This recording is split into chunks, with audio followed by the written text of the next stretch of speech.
Ma'am, now we are live in YouTube also. So I'm starting. Yeah, we can start now. Ramesh sir, please share that link.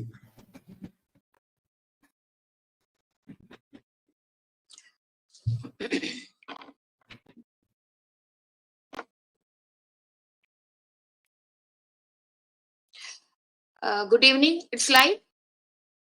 Ma'am, it's live. Jitu? Yeah. Yeah, ma'am, live. Yeah. Good evening to all of you listening to our neuro session. This is our third neuro session conducted by Kerala IRIA. This time we have Dr. Keshav Das, who's well known to all of you. He's a faculty professor working in Sri Chitra Tirunal Institute. His specialty is neuroradiology, and he has given immense talks in national and international levels. He has got a lot of contribution to radiology, and he has got a lot of abilities. His speech is so wonderful that it will be draining into your mind, will never go out. It will be inside. So please be attentive throughout the session and kindly listen to his talk. I welcome Dr. Keshav Das to give his talk for this 1 hour and perfuse the brain with your perfusion imaging. I welcome you, Dr. Keshav Das. Thank you, madam. Thank you. Now I will share my screen.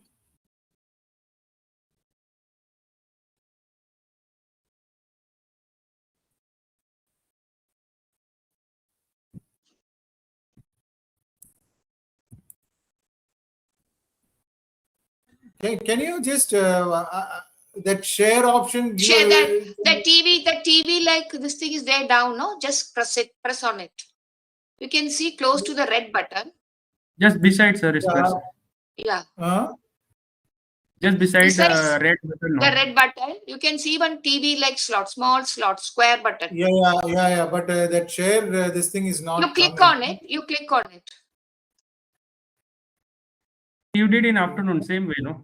Yeah, but it is not that this thing is not coming. No. Just click there, and then you will get one pop-up. Like then select entire screen, then click to share button. You can do it. Don't worry.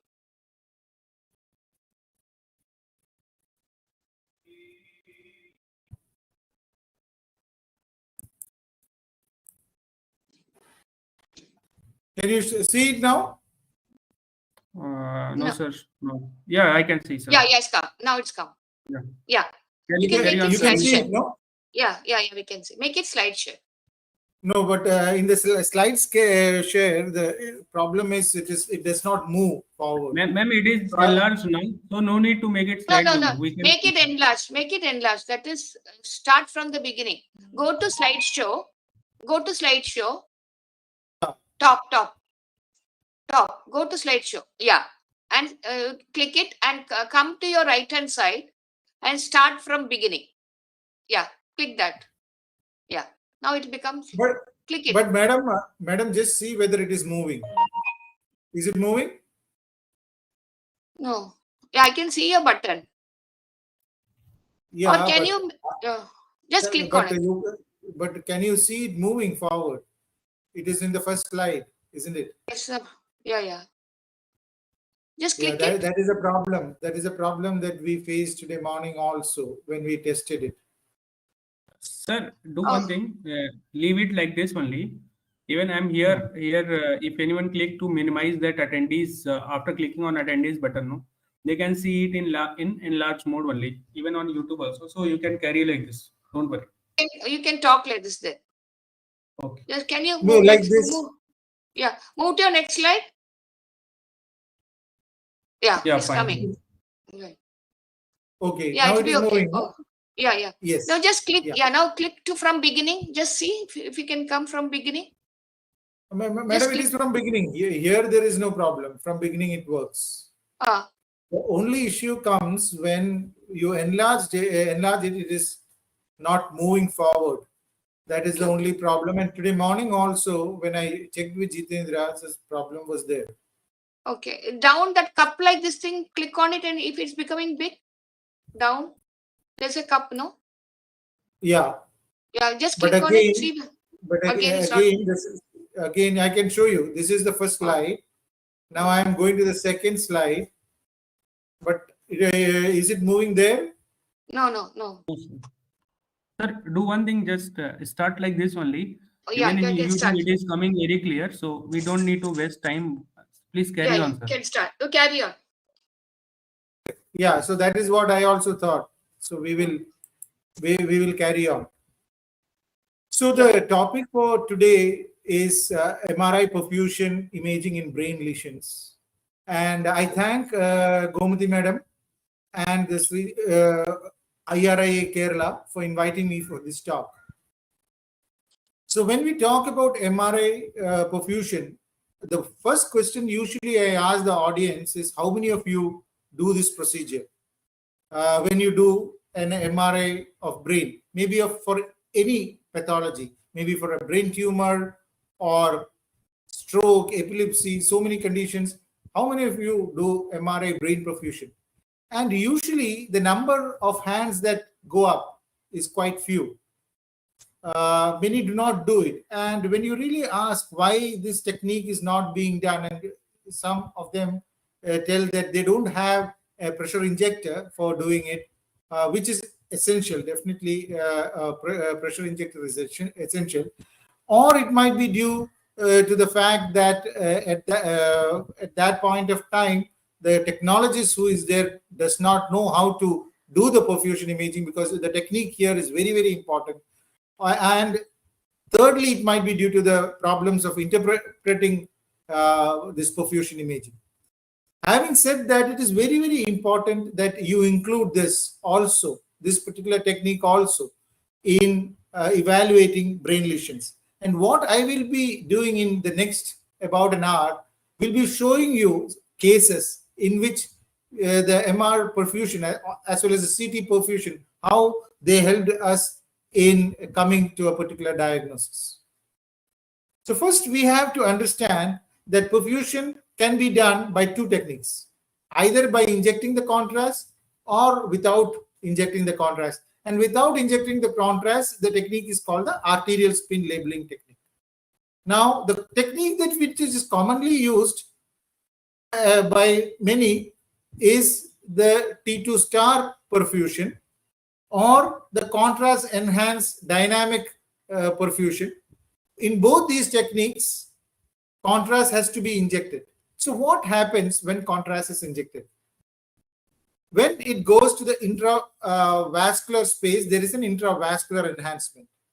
As well as the other way that a tumor or a lesion enhances is the interstitial enhancement, which is called the extravascular enhancement. So you have an intravascular enhancement and an extravascular enhancement. The intravascular enhancement depends on neovascularity, vasodilation or hyperemia within the lesion, or a shortened transit time. Suppose there is a shunting within arteriovenous shunting within this lesion. These are the things which actually cause the intravascular enhancement, and how much of intravascular enhancement should be there is dependent on these factors. As far as the interstitial or the extravascular enhancement is concerned, it is because of the blood-brain barrier permeability. So this is important basic concept that we have to know. The other basic concept we have to know is many lesions in the brain and many other parts in most of the other parts of the body also. There is something called neoangiogenesis. When a lesion is there, then to the vascular endothelial growth factor, this is especially true for tumors, starts growing, and then there is hypoxia and hypoglycemia which occurs, which results in tumor vessels, and these tumor vessels are abnormal. Many times these tumor vessels are abnormal. This will have increased tortuosity, it will have increased permeability, and it is this increased permeability and the abnormal flow because of a lot of abnormal vessels being formed that is being studied by means of perfusion imaging. So perfusion imaging gives a surrogate marker for neoangiogenesis. There are two main types of perfusion imaging, which I told you. That one is the T2 star weighted or the dynamic susceptibility contrast technique, or the dynamic contrast T1 weighted technique. Now, what happens in the T2 star weighted when the contrast is injected? Actually, it's a darkening effect which occurs because it is T2 star. While in T1 weighted, naturally we see whenever we do our contrast studies, it's an enhancement effect that we are studying. So there is a difference in both techniques. The T2 star perfusion is done quite fast.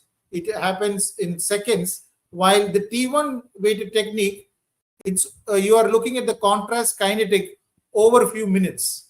This is over a few seconds. Here it is through a few minutes. The magnitude of effect in T2 star is small, but in T1 weighted technique, it is larger.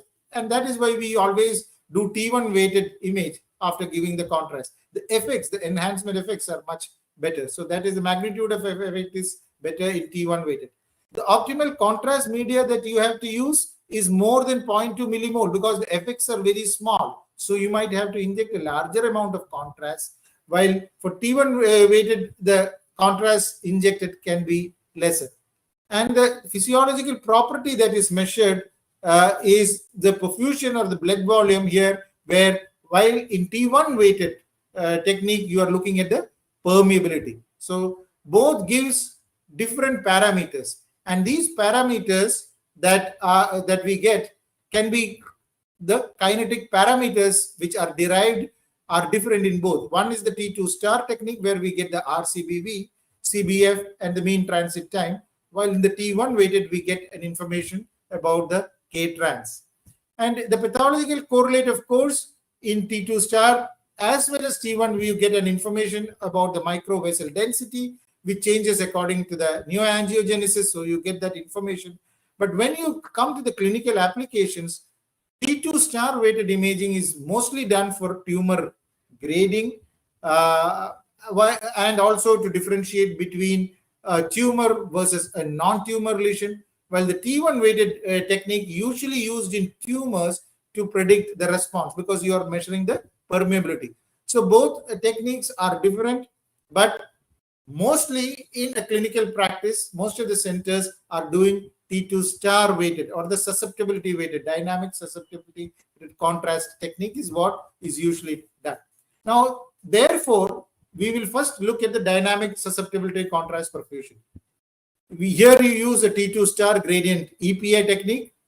You use about 60 dynamic acquisitions on a very short period. And what is important is the bolus injection of 4 to 5 ml per second in a good vein, cubital vein or a large vein in the upper limb should be chosen, and you should have a cannula and you should inject at this good rate with a pressure injector. Why all these things are needed? Because you have to have a constant amount of contrast going. If you inject with the hand, you might be injecting 4 to 5 ml for about 1 second, and the next second it might be just 2 ml per second. And the contrast kinetics is not going to be good. So there are people who tell that no, perfusion scanning can be easily done by hand injection. No, your bolus of injection should have a constant rate, and you should be acquiring the data. 60 dynamic acquisitions has to be done. Following that, a saline flush has to be given. The gradient echoplanar is the imaging technique which is done, and 1 second intervals during first pass of bolus. So the bolus of contrast is going through the arterioles, the capillaries, and the venules in the brain, and you are capturing these images at a very dynamic rate. And then you get a curve. So this is, suppose you are injecting the contrast in the vein, and it goes into the arterioles. Naturally, there is a darkening effect. That is why the signal drop. And then after some time, the contrast goes within the lesion or the tumor, and then it washes off capillaries, venules, and how it washes off is what is studied. So how it goes into this lesion and how it is washed off is studied in the perfusion imaging.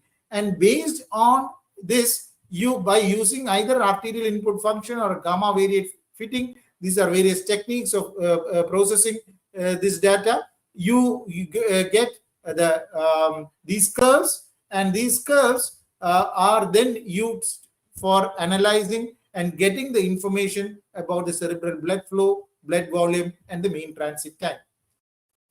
The drop here indicates the cerebral blood flow, and how fast it goes up indicates the transit time, and the area under it gives the information of the cerebral blood volume.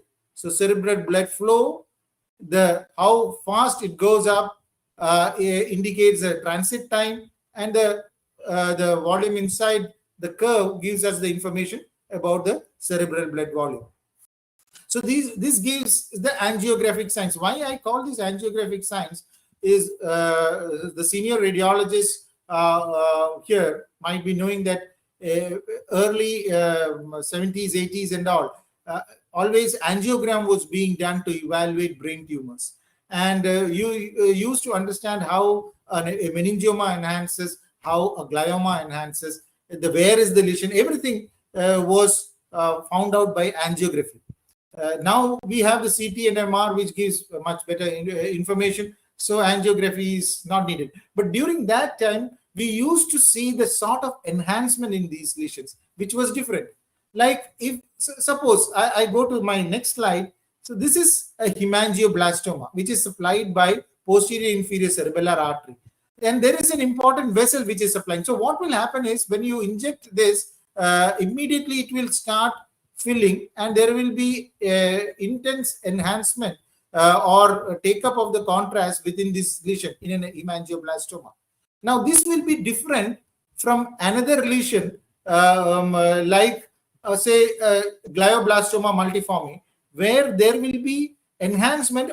Also there will be immediate wash off through a lot of draining veins, because there is inside this tumor there is some amount of arteriovenous shunting which is happening. So this washout is also there. So the pattern of the angiographic appearance in a glioma, a hemangioblastoma, a metastasis, and a meningioma will be different. This angiographic appearance, if you know, then interpreting perfusion imaging is also easy. Because in perfusion imaging, if there is early opacification, then this CBF will be quite high. And if there are a lot of enhancement within the lesion which remains there, it indicates the dilated veins and capillaries. And the mean transit time, as I was telling, indicates that there is early draining veins. So each of these has a correlate in angiography. Of course, now even if you have not done any angiography for brain tumors, forget about it. I just told that there is an angiographic correlation. And if you know angiography of these tumors, it will definitely help in interpretation of perfusion also. Now, what are the technical pitfalls of the D2 star dynamic susceptibility contrast? One is if there is a lot of bleed within the lesion, post-surgery, there is some sort of blood or some metallic objects there, then that will cause a lot of artifacts, because you are doing a gradient echoplanar sequence, and therefore whatever you measure might not be correct. So that is a problem. A tumor with a lot of bleed, a lesion with a lot of bleed, or with some post-surgical, some clips or something placed, it could be a problem. The next is the technique. Your flip angle is very, very important. You have a flip angle of 90 degrees, your T1 effects will predominate. But if you go down on the flip angle at 35, you see it minimizes the T1 effects. So it totally depends on the flip angle. So there are a lot of parameters. It is not just the injection rate, but the parameters that you select is also important. Why I'm telling is, suppose you are doing an MRI in one machine, next time you go into another machine with a totally different flip angle in your same institution or a different institution, all these parameters, all these curves that you are going to get is going to be different. This is also important. The technique is important. Now let us go to some of the cases. This is a 56-year-old male, and you see the T2, the flare sequence, and there is an enhancing lesion. This could be a primary or a secondary. Possibility of this being a lymphoma is less likely, but then with the necrotic area and all in the center, it is less likely. The diffusion was also not very much restricted, so but it is between metastasis and GBM, still you have a doubt. So you do the perfusion imaging, T2 star perfusion, you get the CBV map. So the two things that you have to look is the CBV map. The second is the curve. The curve that you get from the arterial input functions, you can get the curve, which gives the information of percentage of signal recovery. This is the percentage of signal recovery. How much above this curve goes is the percentage of signal recovery. So you are looking at whether it is going up to the baseline, going above the baseline, or everything is not even reaching baseline, going out. So that means it is the T1 effects predominate. It is all leaking out. It's a vascular tumor, but everything is leaking out. So all these patterns can occur. Usually in GBM, as I was telling you, there is a lot of arteriovenous shunting might be there within this lesion. There may be, as a result of which, what happens is the MTT, the transit time is quite short, and then this goes up to the baseline usually. And that the percentage of signal recovery shows that the percentage is almost coming up to the baseline. So this usually indicates glioblastoma multiforme. Now look at another case, 60-year-old male, and this is again a lesion which is enhancing near the ventricle. The same question: is it a primary or a secondary lesion, or near the ventricle? Is it a lymphoma? Now you do perfusion, and the perfusion, the RCBV is increased, like in your GBM. Here also the RCBV is definitely increased. You compare with, you put a region of interest at some other point, and you look at the RCBV at here, you will see it is raised. But other than that, what is happening, it is not, rather than going up to the baseline, it is all leaking out because there is a huge increase in permeability. The blood-brain barrier breakdown has been quite marked in that region, and therefore the percentage of signal recovery is quite less. This is a pattern sometimes we see with metastatic lesions. 38-year-old female, a lesion here in the trigon, well-enhancing lesion, and showing some amount of restriction of diffusion on these images. It could be meningioma, or it could be a glial neoplasm also, but less likely a glial neoplasm. But let us look at the perfusion. It is red hot like that. So usually meningiomas are also supplied by external carotid feeders sometimes, or you might have quite a good amount of leakage in these lesions, and usually therefore this curve does not go up to the baseline. Everything leaks out. The T1 effects predominate in these cases, and this sort of a pattern is what we usually see in meningiomas. And what is important is this sort of very high CBV in these lesions. So meningioma has a particular pattern. This is a 35-year-old male who presented with an enhancing lesion, which is close to the third ventricle, and you can see that there is a lot of edema. There is quite a significant amount of restricted diffusion also, which indicates a highly cellular tumor, and it is enhancing very well. But you see the perfusion, there is hardly any increase in the RCBV. Many of the lymphomas, we have seen the RCBV might not be very much increased, and the curve goes above the baseline because of the blood-brain barrier breakdown and leakiness. So this is the pattern that we see in lymphoma. But this is not always true. There are lymphomas where we have seen an increased RCBV also, but usually that goes above the baseline is something which is very common. This is another case, just to show you, a 57-year-old woman with 1 month of history of headache and vomiting. You see lesions intensely enhancing, restricted diffusion, some susceptibility effects. The perfusion is not very much raised. It is going above the baseline. So this, again, a pattern of lymphoma. So differentiating these conditions, sometimes it can be very difficult differentiating between primary glioma, glioblastoma, astrocytoma sort of tumor, a metastasis versus lymphoma, this we have found that perfusion is quite useful. Of course, meningioma also. So differentiating between these entities. So another thing what we have seen is this particular patient, this question was there, is it a GBM versus a metastatic lesion? So usually metastatic lesions, the perfusion is increased within the lesion alone. Around the lesion, there won't be much increase because these are not very infiltrative sort of lesion. But here you see the perfusion is going beyond the lesion itself. So this we called that it is not most likely a case of a GBM and not a metastasis. And this was actually a case of GBM. So in some cases, it helps again at looking at the surrounding area of the tumor and whether perfusion is increased in this area also helps.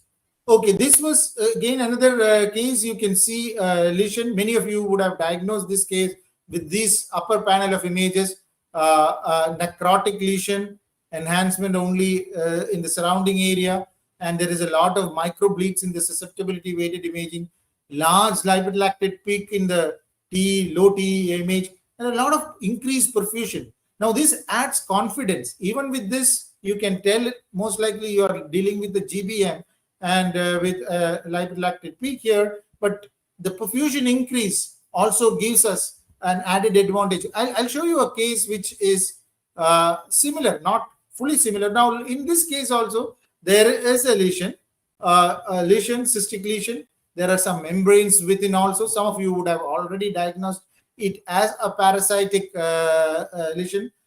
And post-contrast and in the perfusion, what you see, it is enhancing. The periphery alone is enhancing.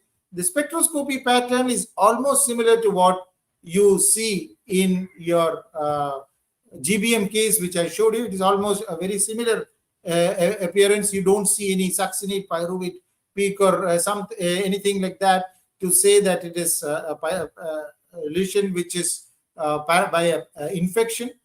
You do a perfusion, the perfusion is all dark. It's hardly any increase in perfusion is there.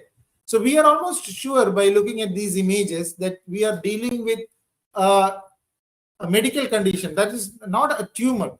Most likely this is a medical condition, maybe a hydatid cyst with all this, what we saw, a lot of membranes within. This was actually post-surgically hydatid cyst. So differentiating between a tumor versus a non-tumor lesions, again, perfusion plays a very important role. And what I'm telling is you should not just look at one technique alone. Here you can see the spectroscopy was similar, but perfusion was different. So you have to take the information about the diffusion, perfusion, susceptibility weighted spectroscopy all together, along with your conventional imaging techniques of T1, T2, flare, post-contrast. If you put all these together and try to evaluate and come to a diagnosis, that would be better rather than just looking at the perfusion or a spectroscopy and coming to a diagnosis. This was a 3-year-old child with intractable epilepsy. And this is a very classical pattern of a particular condition. Lot of mass effect in this child. But can you see this gyri here? This is called the mega gyri. It looks like a gyri which is enlarged, large gyri. You can see it here also. Here also you can see it's a gyri. Now this is a classical pattern which is described with DNET. You would have, you know that a microcystic or a bubbly appearance is something which is very common with the DNET. But this appearance is also described. In this case also we did perfusion imaging, and you can see the perfusion, majority of the lesion is showing low perfusion, but some areas still were showing a high perfusion. And actually this was a complex DNET. There was hardly any enhancement within these lesions. This, what you see here, is all the blood vessels within, because this is the sulci in between the gyri, which is showing this because of the blood flow within these vessels that is showing. But still, you can see some increased perfusion. This was a complex DNET. Now, what about tumor versus non-tumor lesions? This was one of the interests that we had initially, ring enhancing lesion, metastatic lesion or is it a tuberculous lesion? Very common problem in India, and we face this again and again. And what we always do, perfusion imaging in all these cases, and perfusion, you see very high perfusion in a metastatic lesion compared to same ring enhancing lesion, but very low perfusion. So usually, and I again tell it is usually tuberculomas and infective lesions, and I showed you hydatid cyst and all, show a low perfusion, but it is not always true, and I will show you some cases of that also. So this was a tuberculoma versus a metastasis ring enhancing lesion. Again, this can be useful. The perfusion imaging can be useful. Again, another lesion, T2 hypointense lesion. From this T2 hypointensity itself, we should think of a possibility of some granuloma sitting there. Ring enhancement.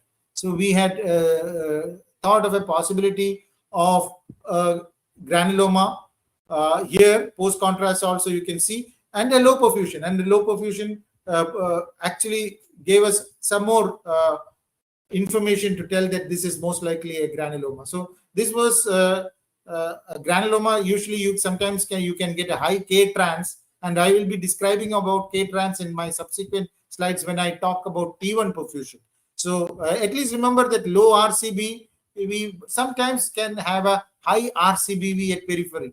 Now this is what is important. Usually towards the center of these lesions, the low RCB and the high RCBV can be seen in the periphery. This is another case, a 36-year-old male patient, right-sided facial pain, past 18 months. And again, look at the T2, very hypointense lesion. When you see such hypointense lesion, hyperdensity in the CT scan, and slightly iso-intense to hyper-intense in the T1 weighted sequence. Think of granuloma, but the possibility of meningioma also is there. This was encasing the carotid artery. Now, this is post-contrast, is intensely enhancing, and it is going into the superior orbital foramen, going inside. So actually, the possibility of a meningioma was also considered, but you do a perfusion scanning, it's a very low perfusion. And the fractional anisotropy is quite high. So from these images, we told that, again, we are looking most likely a granulomatous lesion, not a meningioma. And but they did the surgery in this case because it was the patient was losing the vision. This was a very fibrous lesion also. The FA is very much increased. So these informations we gave, and actually this was Rosset-Dorfman syndrome. And Rosset-Dorfman syndrome, fungal granulomas, tuberculous granulomas, all these things sometimes can show this T2 hypointensity appearance very similar to a meningioma, but usually perfusion helps in such cases. This was the case where we went wrong. Actually, this was a headache since last 1 month, papilledema in an elderly male patient. And you can see this particular lesion, a meningeal-based lesion, thick meningeal-based lesion, going into even the leptomeningeal spaces, intensely enhancing the perfusion increase. Now, this perfusion increase actually confused our picture. Till this, we were thinking of the possibility of a tuberculous lesion. But when we saw that the perfusion is increased, then we were slightly doubtful. So we told that better do the biopsy rather than directly putting the patient on ADT. And of course, the patient also had papilledema. So the surgeons decided that definitely they will find out what it is, and they operated, and it actually turned out to be a tuberculoma, which was going along the dura as well as going along the leptomeningeal space also. So this was a case of granuloma, tuberculous granuloma. So sometimes perfusion can be increased in these lesions, especially when there is angiogenesis within these lesions, and especially those patients where treatment has started and immune changes are happening. There is some amount of angiogenesis, and they can have this increased RCBV. Another lesion, many of you would have already made the diagnosis. Looking at this, it does not look to be a tumor. And if you see the open ring, of course, tumefactory demyelination. But sometimes you don't see an open ring. It will be a ring complete ring might also be there. Sometimes the enhancement might not be very good, but you do a perfusion, low perfusion, a tumefactive demyelination. Usually, if it is a necrotic tumor, as I showed you, the periphery, there will be an increased perfusion. This was another case, a sudden onset of abnormal behavior in a middle-aged female, and you can see the whole callosum is swollen. This is post-contrast. I'll show you the post-contrast. Here, this is the post-contrast. Hardly any enhancement in the callosal lesion. So looking at these images, we went for the diffusion as well as perfusion. The diffusion was very much restricted. So restricted diffusion, and I'll show you that image, restricted diffusion, not much enhancement, swollen, the whole of the callosum is swollen. So naturally the possibility was whether it was a neoplastic lesion like a lymphoma versus some other lesion. The perfusion was quite low. Lymphoma can also have a low perfusion. Restricted diffusion can also come in lymphoma. But then with no enhancement at all, or hardly any enhancement like this, we were slightly worried whether we are actually dealing with a sort of lymphoma. And this was a sudden onset of abnormal behavior. So all these things to put together, we told that it could be an encephalitis rather than lymphoma. And actually, an encephalitis in a patient who does not have any seizures, this is important. Encephalitis in a patient who does not have any seizures and only has some fever or presence with some abnormal behavior and all. Think of this possibility, encephalitis. This was an influenza-associated encephalitis. He had a mild fever, but he was not reporting it at that point of time. We just followed up this case and the whole thing disappeared. It was after some time. It was medically managed. Another case, this was a patient who was actually presenting with seizures. And in this patient, there was the seizures initially was 1 to 2 per day, but the frequency was increasing. And at some point of time, actually, the patient went for a status also. So at one of those times when the patient came, we did a perfusion also, and the perfusion was very much increased. There was a lactate, and you can see the swelling of the gyre here. So looking at these images, we were either it's a post-ictal, post-seizure increased perfusion, or it is a sort of encephalitis, or the third possibility we put, is it a mitochondrial cytopathy? And in mitochondrial cytopathy also sometimes, especially after a seizure, there can be, these patients can have an increased perfusion. So all these possibilities were considered. The patient was at that point of time treated medically with anti-epileptic medication. Patient goes back, comes after some months, we do an MRI again, the whole thing had disappeared. The lesion was not there. And so there it was an appearing and then disappearing lesion. We worked up the patient for autoimmune encephalitis at that point of time. It was all negative, mitochondrial, this MELAS and all was worked up. So most of this was negative, and then we started thinking probably this post-ictal. But what is the reason for the post-ictal increased perfusion? We did not know. And actually what happened is this patient was followed up, and later on, during a status, actually a surgery had to be done, and that area had to be operated. And it was just showing some amount of gyral swelling, nothing more. And after a few more months, 6 months, the NMDA receptor became positive. So it was actually autoimmune encephalitis. So in patients with autoimmune encephalitis, as well as in patient with Rasmussen's encephalitis, especially when there is an active inflammation going on, or when the patient is having seizures, we have seen the perfusion also goes up. So important information in cases with encephalitis. So I have shown you one case in encephalitis where the perfusion was low, but the patient did not have seizures in that particular case. It was only mental disturbance. Here another case where there was seizures and post-ictal edema probably was there.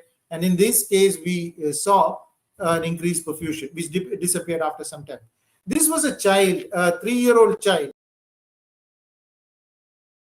Again, differentiation between a tumor versus infection or a tumor-like lesion. Looking at these lesions, enhancing lesions, the T1, T2 post-contrast, some sort of a ring enhancement, in a 3-year-old child, we thought of an infective lesion, and actually we thought of a tuberculous lesion. But when this patient had come, they did not have perfusion. As I was telling you, many of these cases, perfusion is done at our institution, and when they come with this MR, they don't have the perfusion imaging. We did the perfusion imaging, and what you see is there is a very high increased perfusion. So this was not quite expected. And we also did susceptibility, a lot of bleed also within the lesion. At that point of time itself, we told that probably we are dealing with something bad, and this was actually a malignant glioma in a very small child, a 3-year-old child. So perfusion again helped, because otherwise, with the looking at the conventional images, the patient would have been put on ATT for a longer time, and the pathological diagnosis would not have come. At least here, the pathological diagnosis came, but the patient did not do quite well, and on a long term, patient did not have the prognosis was not good. Another case here, this patient came with just seizures, and in this you can see a lesion which is going along the leptomeningeal space, and this lesion was enhancing. It was in the sulci, as well as some of the cisterns were also enhancing. So this lesion was going along the sulci and the cisterns, leptomeningeal spreading lesion, and also producing mass effect. So we thought of a leptomeningeal tumor. Maybe a more malignant neoplasm is what we thought of. There was some bleed also within the lesion, and altogether the possibility of a malignant glioneuronal tumor or a malignant glial neoplasm or a leptomeningeal carcinomatosis sort of lesions was thought of. You see, the perfusion is also increased. So thinking of a possibility of a malignant neoplasm. Actually, it turned out to be a leptomeningeal glioneuronal tumor. The leptomeningeal glioneuronal tumors are usually tumors which are lower grade. But this particular case, the pathologist told that it is a higher grade of a leptomeningeal glioneuronal tumor. There had bleed was there, the perfusion was increased. All these pointed towards a more malignant nature of the lesion. Now, what is angiogenic switch? Many of the patients with glioma, they are followed up rather than, especially when they see a low-grade glioma in an eloquent cortex, they are followed up for 1 to 2 years. Now, without doing a biopsy. And in this particular case, a deeper lesion here, which is the ventricle, and this is from this article. What they were doing is they were following up this case, and over a period of gap of 6 months, you could see that the CBV goes on increasing, and at a point the CBV goes very high. So this is again important to understand how a tumor behaves. This is called the angiogenic switch. From a low CBV, at some point of time it goes to a high CBV. So why this is important is not only in follow-up of these lesions. So when these lesions become malignant, it's only some areas of the tumor might show an increased perfusion. It is that areas that you have to show to the surgeon where they should go and do the biopsy. So take the choline map, where you can get in spectroscopy wherever the areas of increased choline is there within the tumor, and also with the perfusion, the CBV map, and tell the surgeon that these are the areas where the choline is increased and the CBV is increased, and go and do the biopsy from this region. So they will get the correct sample to tell the grade of the neoplasm if they are just going to do the biopsy in these lesions. Now, between radiation necrosis versus tumor, a recurrent tumor, this is a very common problem that we all have, and we use a lot of perfusion in this if the patients are not going for PET. Of course, PET still is supposed to be the gold standard. We understand the metabolism there, whether it's a high or low metabolism. But you can do a perfusion where you get an information whether it's a high perfusion or a low perfusion. This is a tumor here. This was a GBM, was operated, and then the patient went for a chemotherapy also. And after that, patient comes back And at that point of time, again, we do a post-contrast study. The tumor area, there is some peripheral enhancement. It was almost similar to before the surgery, but we did the perfusion. It was a very low perfusion within this lesion.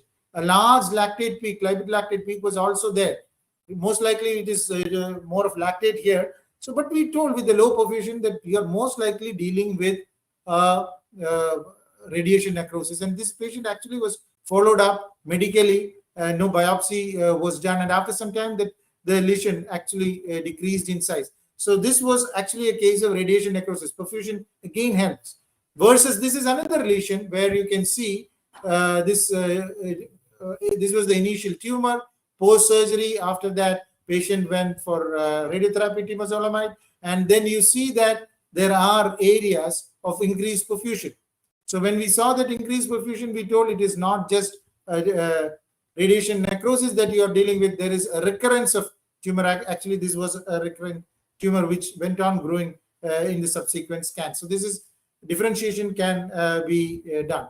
Now, what about stroke? Stroke, again, it might be knowing, some of you at least might be doing for acute stroke MR. We do CT because CT is as a shorter time, and in a patient who is moving a lot, CT gives a very good information, with which we decide about whether the patient has to go for a thrombolysis or not. But there are many studies and there are many centers still use the diffusion perfusion mismatch. And here you look at the CBV, CBF, and the MTT. This was one of our earliest cases. Nowadays, we don't hardly do any case in MR because all our patients go for CT scan. And you can see the mismatch, the MTT showing a large area of the transit, elevated transit time in all these areas, while the restricted diffusion is only in this area. So perfusion, there is a mismatch. And that information you can get in this patient where there is an MCA occlusion. Now, what the diffuse 3 trial has shown as this mismatch ratio and mismatch volume is important, and an information about your penumbra and the core you can get using your diffusion perfusion mismatch. But can you use the CT scan? Yes, that is what we do. Our protocol for stroke is usually a plain CT followed by post-contrast injection for CT angiography to exactly look at the blood vessels, what is happening in the vessels. And that is done in 3 phases, 3-phase CT angiography, which gives us information about the collaterals also.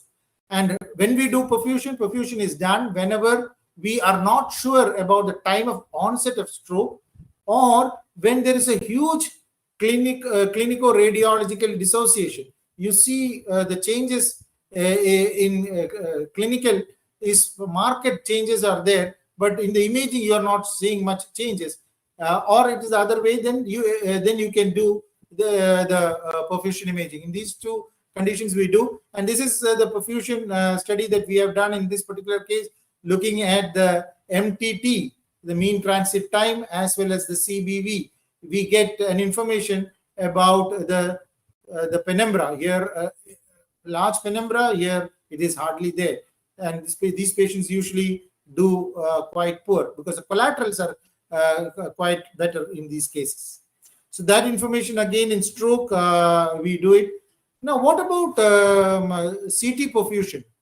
Do we do CT perfusion whenever we are giving injector contrast, and you have an injector and it's a tumor? Why don't we do a CT perfusion also? Anyhow, you are injecting contrast. You need not add any more amount of contrast. 50 ml of contrast is injected. Do a CT perfusion also. And what does information it gives? Now look at this particular tumor.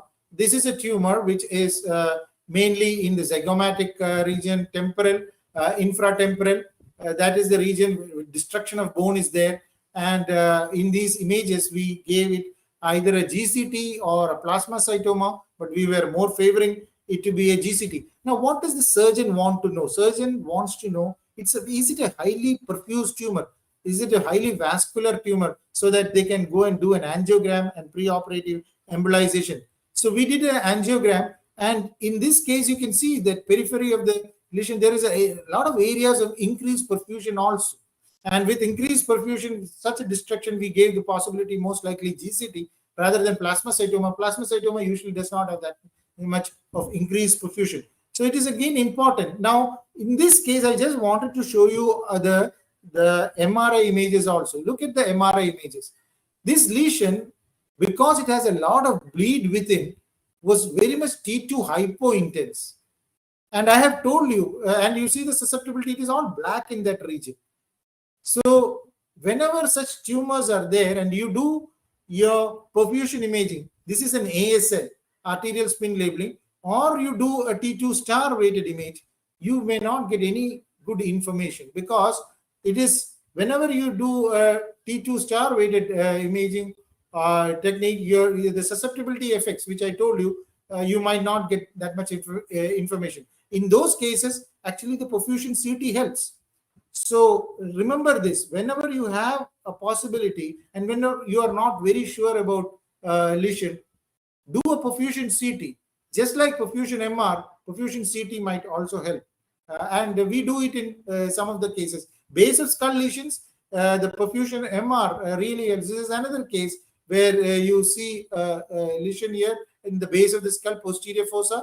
And in this case, you do a perfusion, very high perfusion. This was again a lot of destruction of bone. This was again a case of GCT, high perfused lesion. So base of skull lesions also, perfusion MR is usual, and in some cases perfusion CT as well. What about the non-contrast techniques? Now, I have shown you in most of our protocols of tumor-like lesions, base of skull lesions, we always do a perfusion scanning with contrast. But there are conditions like, in epilepsy protocol, in dementia protocol, and all, you usually do not give contrast because you are not actually looking at the lesion. And only if you are looking at a tumor which is causing epilepsy, you give contrast. But is arterial spin labeling useful? It is a non-contrast technique. You give a labeling delay. First, a labeling plane is selected, and with a post-labeling delay, you get images, a labeled image, and first a control image. Without labeling, with labeling, you do another set of image, you subtract it, and you get the ASL blood flow image, where you get an information about the cerebral blood flow, not about the cerebral blood volume. This gives an information about the cerebral blood flow.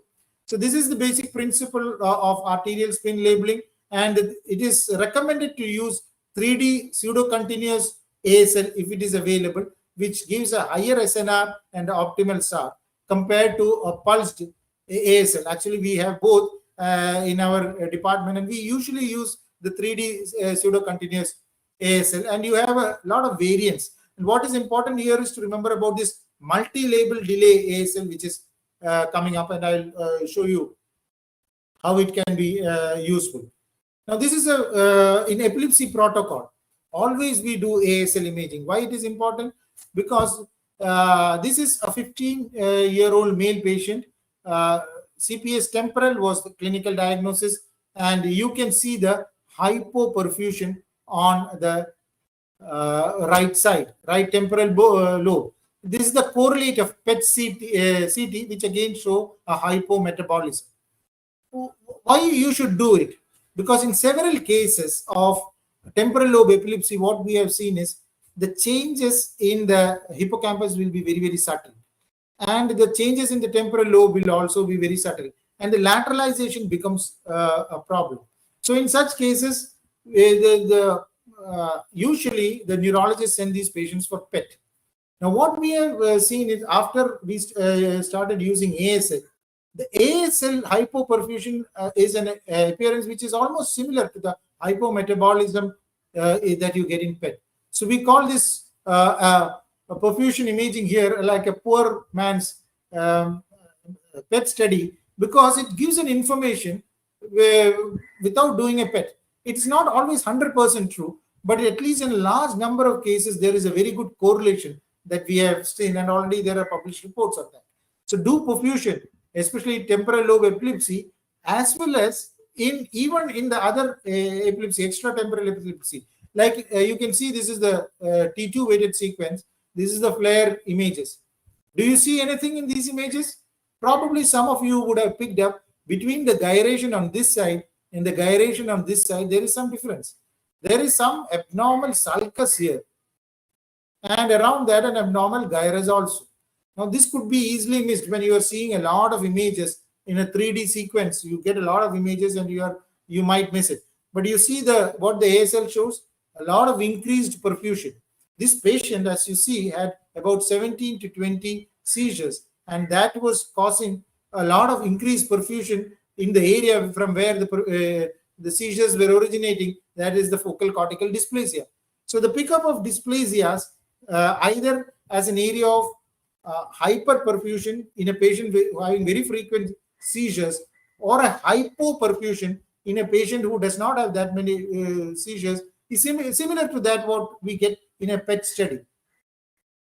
So sometimes at least a PET can be avoided, and that is why you should add ASL to your protocol for epilepsy.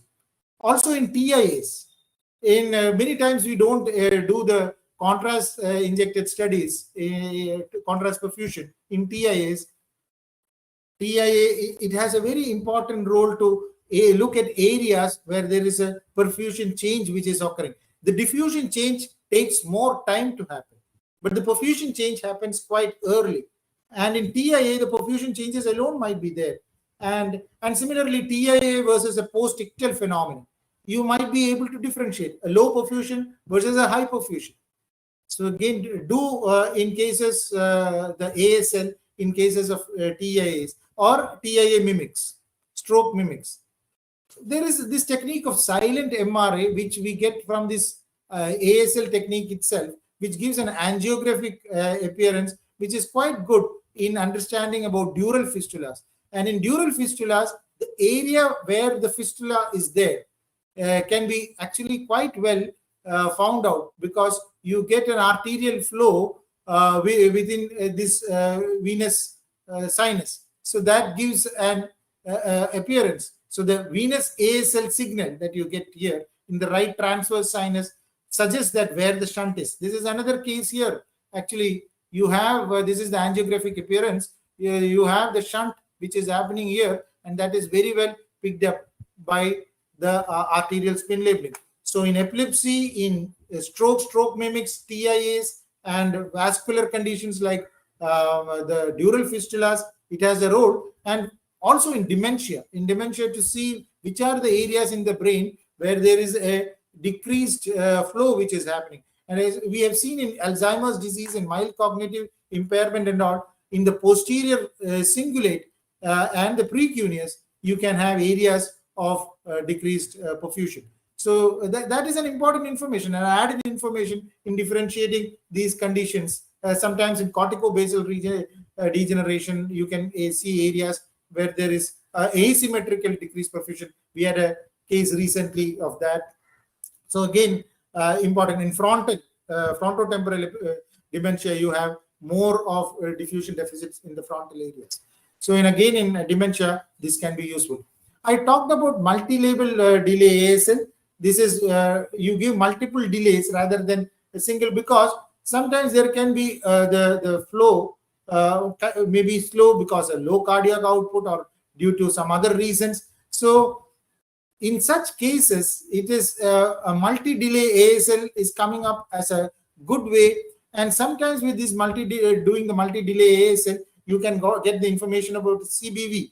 This year we have a paper in the RSNA where the CBV measurements in tumors has been done using this multi-delay ASL by this EASL technique, which is now at the research level. We are doing in collaboration with GE Healthcare. Now, what about the last one, the T1 perfusion? You get maps, parametric maps here also, not the CBV, CBF, MTT. You get an information about the permeability. That is, again, a surrogate marker of angiogenesis. And you can understand the effects of therapeutic agents, your chemotherapeutic agents and all, using the T1 perfusion, especially by measuring this constant, which is the K-trans, the VE, the area under the curve, and many of these factors. Some of you might be doing it for the liver, the prostate, breast, many other areas. But what we have seen, and this is part of a thesis by one of our residents, Dr. Virendra Malik, who has done both T2 star perfusion and T1 perfusion in cases.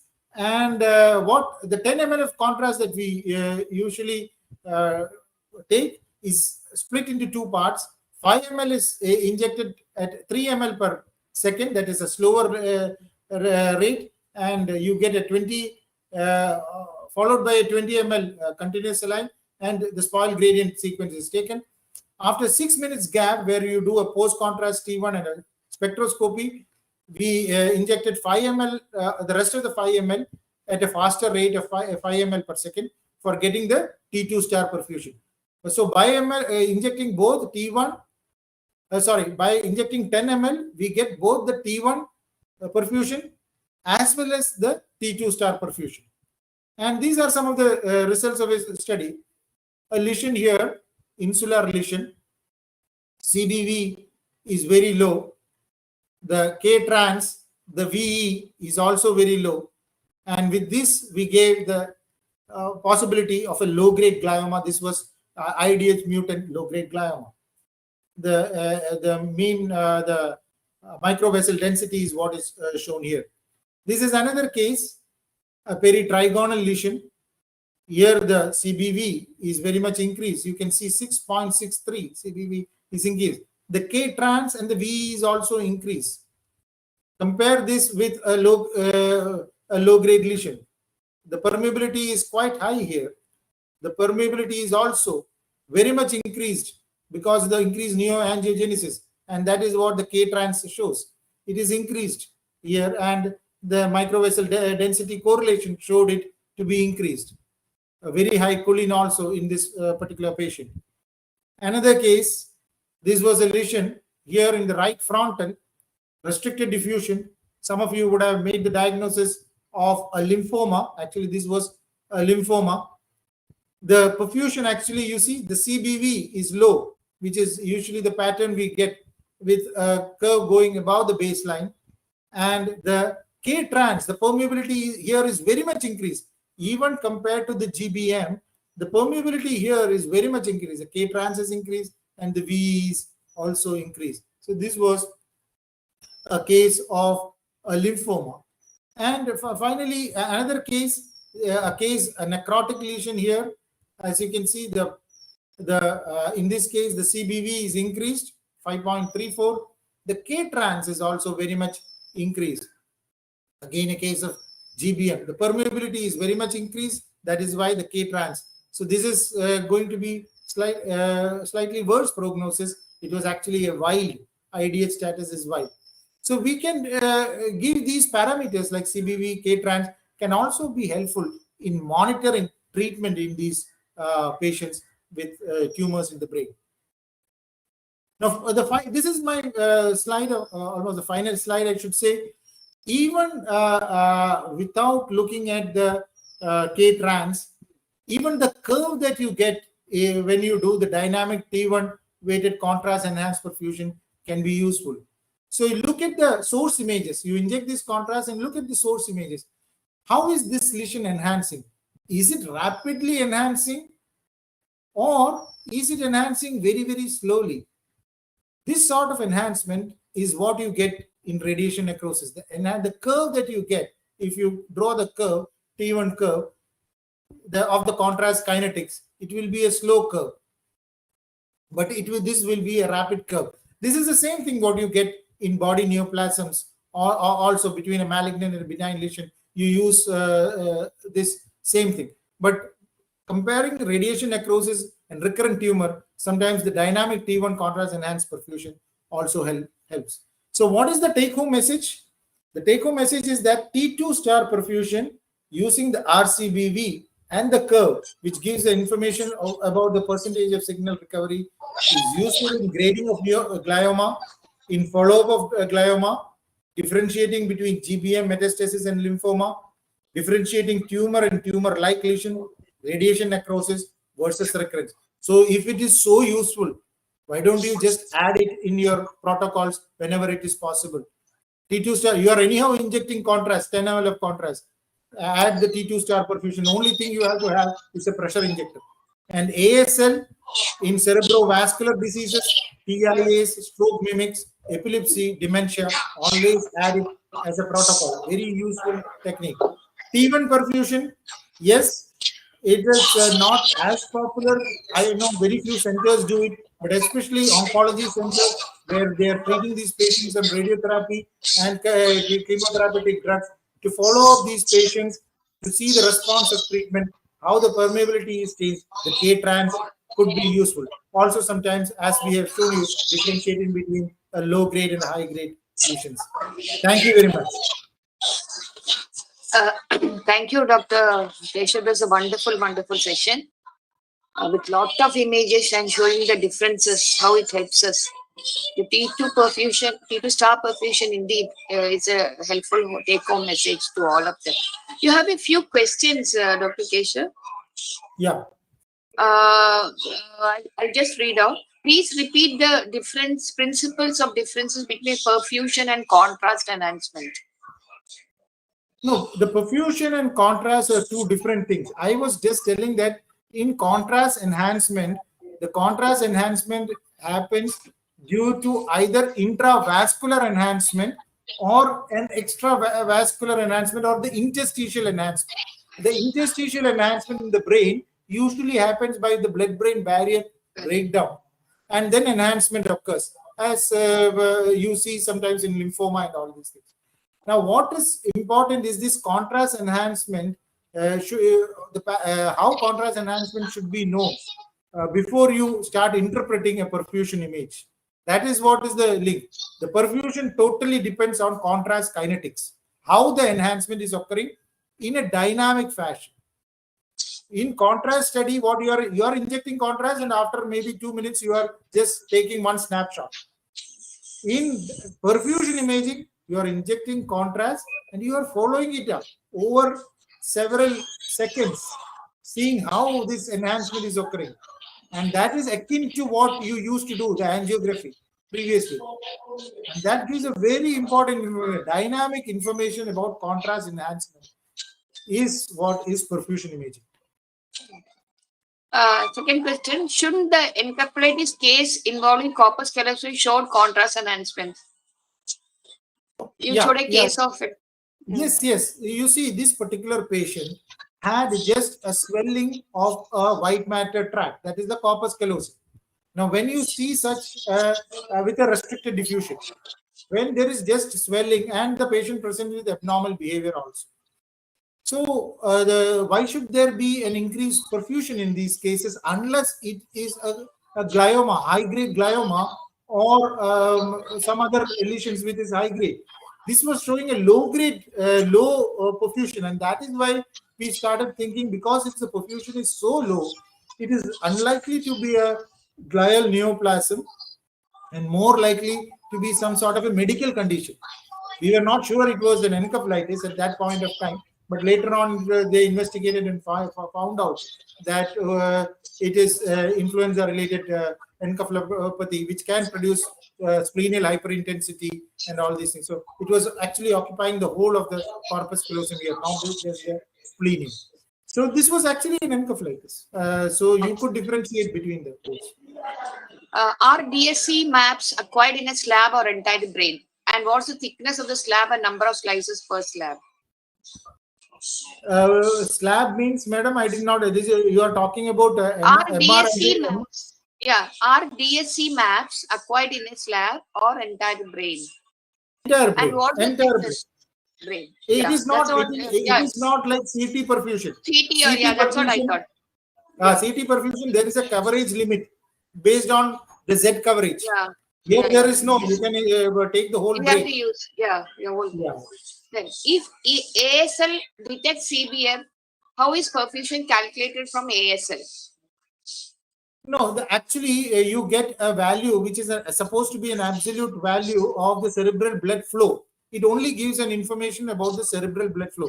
So just put a region of interest on a particular area, and that will give the information about the cerebral blood flow in that area. It does not give any information about the CBV. But by using this multi-delay technique, now we have some image processing methods and all which these industry people have come up with, where you can also measure the CBV, which will be useful for tumors also. Last question. What does K-trans mean? It is actually a constant. There is no units for that. How the contrast media is leaking out. It's a constant which is calculated by some mathematical formula to understand how a contrast in a particular model, a perfusion model, which has been a two-compartmental model, which has been at a constant rate, the permeability occurs. And what is that constant rate it is calculating? Okay, thank you, Dr. Keshav Das, Professor and Head of Sri Chitra Tirunal Institute of Medical Madam, Science. I'm not the head. Professor, I'm not the head. Okay, okay. You will be the head soon. Okay. So I thank him so much for his wonderful session. I loved it. I attended the whole session. It was very, very informative about the perfusion study. Especially, I had a doubt in when I used to report the radiation necrosis and the recurrent tumor. Always I had a doubt. In fact, I had asked you also sometimes the doubt about this. Okay, it was very informative. Thank you so much, Dr. Keshav, and I wish you good luck to win the editor-in-chief for the prestigious IJRI. We all will be praying for you. Okay. Thank you, now I thank Dr. President, Dr. MCJ Prakash and Dr. Rijo for helping us to make this session a good success. And I thank the attendees. And I thank Microbias Dr. Jitu for helping us for this platform. And I thank each and everyone who has attended this session. Thank you so much. Ma'am, one more thing. I think attendees was busy with some other session actually. The guys joined now only. So can you please inform them like when they can for next session, Saturday session? Yeah, next Saturday session at 5 o'clock will be on neuro. I will let you know the topic. Most probably it will be MR spectroscopy on neuro. Okay. Okay. Okay, next Saturday, thank you. Neuro session. This month is full neuro, I told you. Yes. Okay. Thank you, ma'am. Thank you, sir. Thank you, Jitu.